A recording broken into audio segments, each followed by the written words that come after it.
it's Debbie with Kip's Corner. Welcome back, and if you're new, welcome. I am just motoring along, working on the Secrets Journal.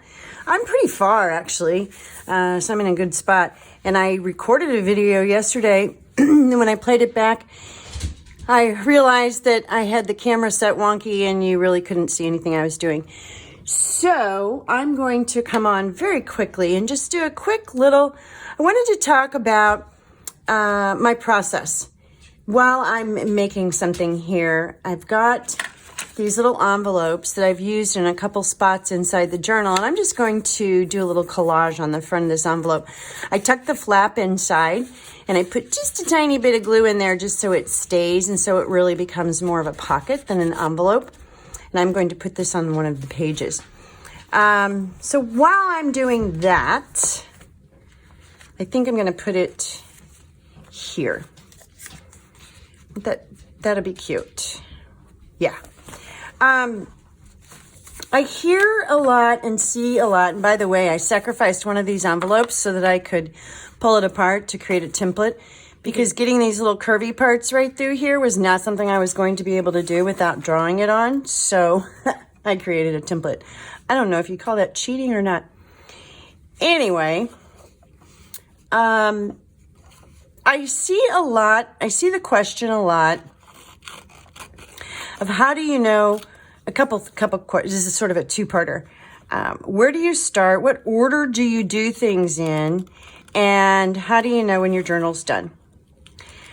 Your journal is done when you're happy with it and you say it's done. So that's the easy part of the question. And I'll tell you a little trick I use to help me, which goes to order, which is why I can consider these both sort of two-parter questions. I'm cutting this wider than my marks so I can trim it. My goal here is to get this right on there, and then I'll trim the rest of it off after I put that on. What I do usually, and this doesn't make it right, wrong, or otherwise, I'm just telling you how my brain works, is I usually start with the cover. And the reason I do that is because that's where my idea generally starts, is with the cover. Very rarely do I start the guts of a book. I may start gathering things for the guts of the book before I have an idea of what I want to do on the cover, but I don't actually really start doing anything. And the reason is, to me, in my head, the cover is the beginning. The cover is the first impression. It's what it's what you're going to see first. And so that's where my idea generates from, is the cover. From there, what I usually do, or at least once I have an idea of what I'm going to do, I'm going to lift this up because otherwise I have to stick my head in the camera and that's not going to be pretty. Trying to get this straight. As if. There we go. Then once I have an idea, for the journal, whether I've actually done the cover or not yet, this is where it's sort of, it depends on the mood I'm in and my schedule and what I can do, what I have time to do. At some point, I go through the digital kits I already own and pull some things out that I think might be a nice match to the cover. And then sometimes I've sort of spent a little time browsing Etsy, and I might have found a new kit that I want to get that I think would work with the theme I want to do. And so that's really how I start. And then once I get the page, the digital portions of the page ironed out in my head or just set aside on my computer, then I also start looking through my ephemera, my books, things like that I can pull that I like that will go with the theme. The gathering stage. So I call that the gathering stage. And at the same time, I might be gathering for the cover. A lot of my covers are mixed media, and so there's a lot of things that I sort of pull together there. And gathering for the pages on the inside, just the gathering stage. At some point, though, before I start working on my inside pages, I do my cover. I make my cover. And again, that goes back to, that's where my head goes, is to the cover first. once I get the cover done, then I'll print out, or at least if I'm in the process of making the cover, I'll work on beginning to print pages out, pull the pages together that I want to use, and yeah, make a stack. I get a big stack, big old stack. I'm going to close this because if I don't, I will forget. And it will dry up on me. This is a book page. This is a page from a book that that I thought just would be, and it goes a little bit, it pretty much goes with what I'm doing in the inside of the book. I'm celebrating fonts and typography with secrets, and using Lorna Taylor's The Calligrapher's Garden, and lots of fun stuff sort of connected. And now I'm sitting here humming because I'm trying to determine what I want to do next. I want something bigger on this one though. Let's see what I can find. My little goodie bag here. I've done a lot of vintage buttons in this journal, and so I think I will continue I think I'll add a vintage button to this as well. There's kind of a fun piece. I don't know if I like it or not though. Oh, yeah, I kind of like that. Maybe as a part of it. Here's some fabric. So what was I talking about? Oh, what was I saying? Oh, see, this is why I get quiet when I'm working very often, and sometimes I'll do a lot of stuff without even recording because the mouth and the brain don't work simultaneously very well. Okay, let's see. What if I like where that's headed. I'm not sure if I'm in love with that piece of lace though, or whatever that is. And that's too matchy on the color. I do definitely want something a little darker. So I'm gonna keep digging, keep looking here. And so once this is just an old doily I've been cutting up that I am just gonna cut more. There's a little leaf on here that I thought might look cute on here. So I'm gonna take the leaf off. Let's see. There's a pretty little flower on here too. Let's see. Oh, not quite. Didn't quite get it. Let's see if that does it. What do I think about that? What do I think about that? Humma.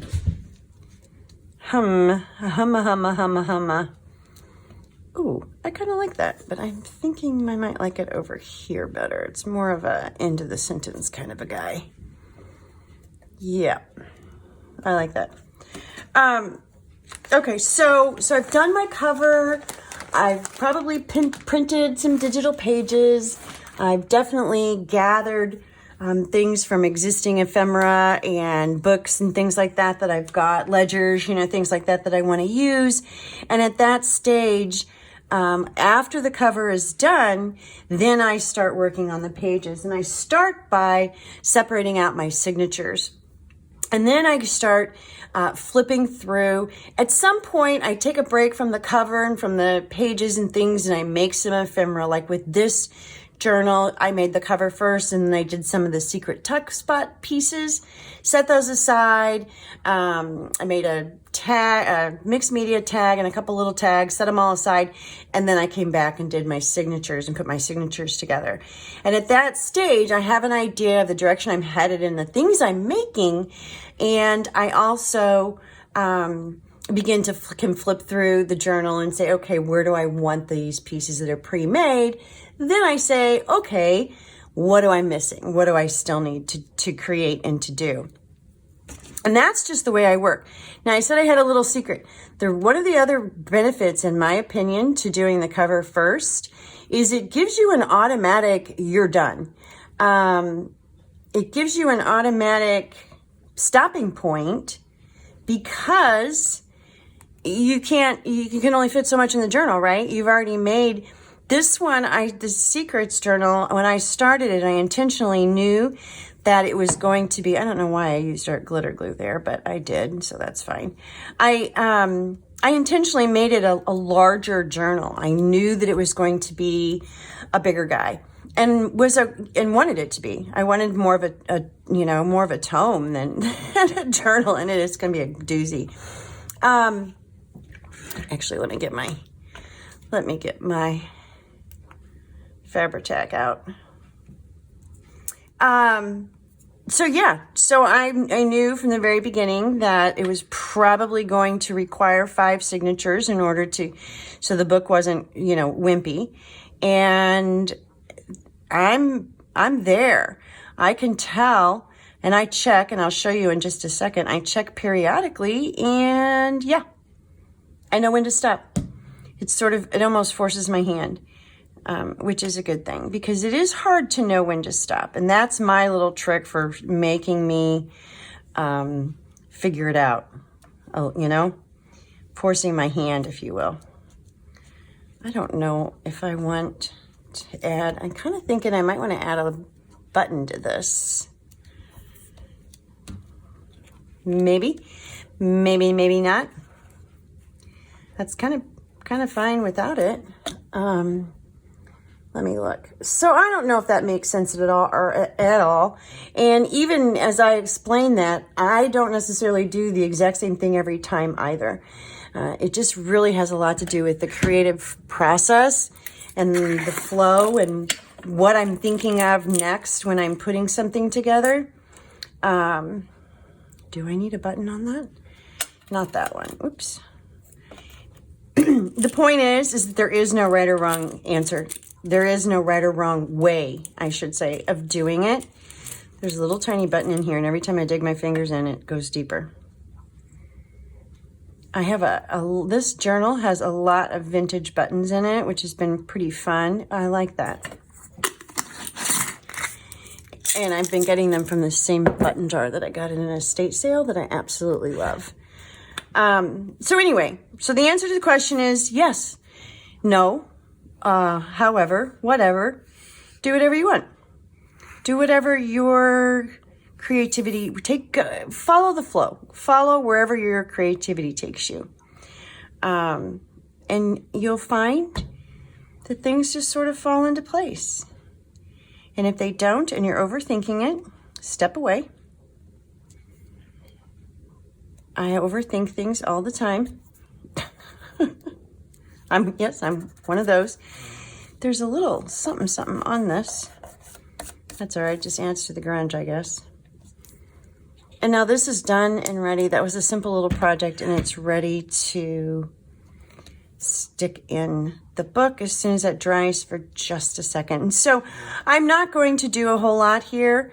Today, I really just wanted to just pop on and just talk a minute about the fact that there is no right or wrong way to do these. Do whatever works for you. And I think that works for me. So I'm going to do this. And then I'll make a little, if I don't already have one made, a little tag. Let's see. Here's a card. I bet that fits. This is one of those Tim Holtz cards. Does it? Nope, too big. But I'll find something to stick in there. And that's just another little pocket. As a matter of fact, I think I'm going to make this a double tuck where you can slip something behind the envelope. And to do that, I'm going to leave the top open with my glue on the back. And that ought to work. And I want it kind of about like that. And these little envelopes, I don't think the actual envelopes are very straight. They're not too bad. I've had worse. So I've gone through this journal probably already 3 times, flipping through the pages, just making sure I'm looking for balance. I'm making sure that my focal pages, that they're sort of evenly dispersed. Other add-in pages are journaling pages, but then my decorations as well, that there's sort of, if I don't do that, I would end up with one signature with every single pocket in it. and another signature with none. So I'm going through and I'm making sure things are sort of evened up and so that the book flows as it goes. So, and I've already lost the pin to my, there it is. So that was just my quick note. I just wanted to talk about process and how you can do it, whatever works best for you. So until next time, and next time actually might be the flip through. Let's see. I just have a few more things to make and to put, and then I have to, of course, sew the signatures in and then finish the outside of the cover. Actually, I probably won't do the flip through next. I probably will do another video. So more secrets to come. And that's it. Thanks for joining me. I really appreciate it. Bye.